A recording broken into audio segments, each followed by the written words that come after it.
Hello everyone and welcome back into my kitchen.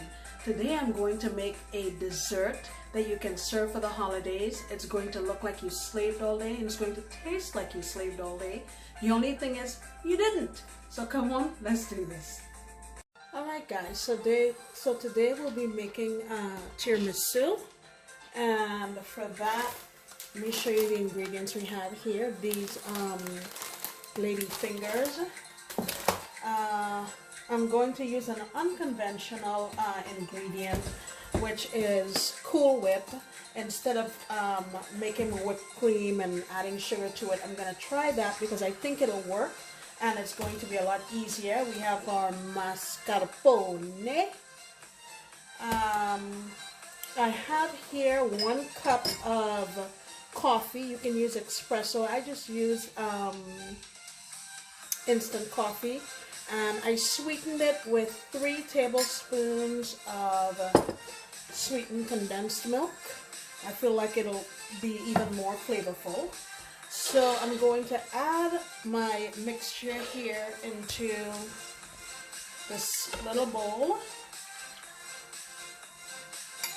Okay, and I'm going to add in about, let's see,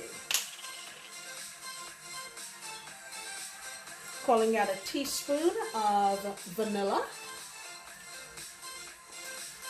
Oh, this smells delicious already. And also a swig of rum. Calling that a tablespoon or so. You can certainly leave that out if you want to make it non-alcoholic. Alright. Okay, so here's my mascarpone, and that is 8 ounces. Okay? And I let it sit out on my counter for about half hour before I started making this. I'm also going to add in here about a tablespoon or so of Angostura bitters. That is optional, but it gives a really nice flavor. And I have a 1/4 cup of condensed milk. That's going to be my sweetener. And I'm also just going to add about 2 tablespoons of just regular milk to help this combine a little bit easier.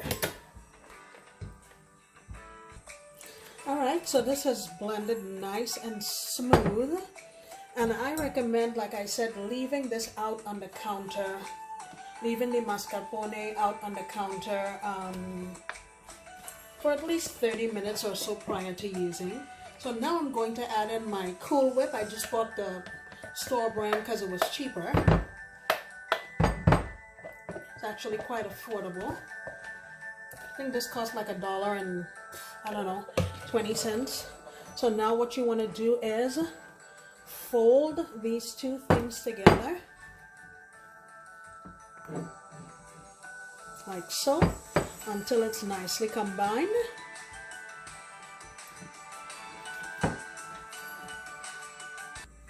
Alright, so let me show you how simple this is to do.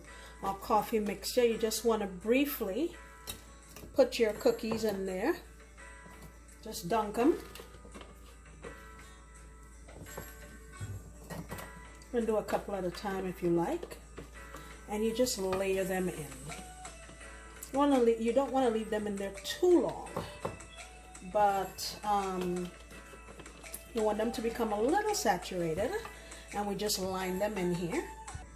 Alright, so now that I have a layer, I went ahead and put some of my filling in a Ziploc bag so I can seamlessly put it on here without a lot of fuss. You see how simple this is coming together.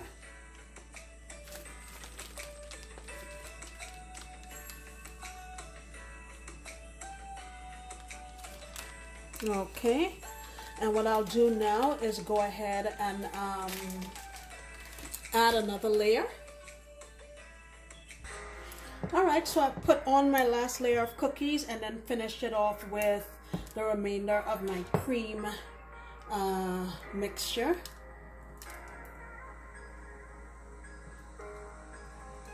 All right, this needs some time in the refrigerator. So I will lid this up and then come back. I guess I'll leave it overnight just to be sure it sets properly, and I'll come back and let you see what it looks like. All right, guys, it is now the next day, and this is the moment of truth for tiramisu. Ooh, that sure did turn out nicely. And what I'm going to do now is dust it with some unsweetened cocoa powder, and I will be right back. Okay, guys, here we have it. I've dusted it with some unsweetened cocoa powder and a little bit of confectioner's sugar. Okay, guys, thank you so much for stopping back into my kitchen. I hope you make this recipe for your family and your friends, because I think they're going to love it. See you next time when I promise to make another delicious recipe. Bye!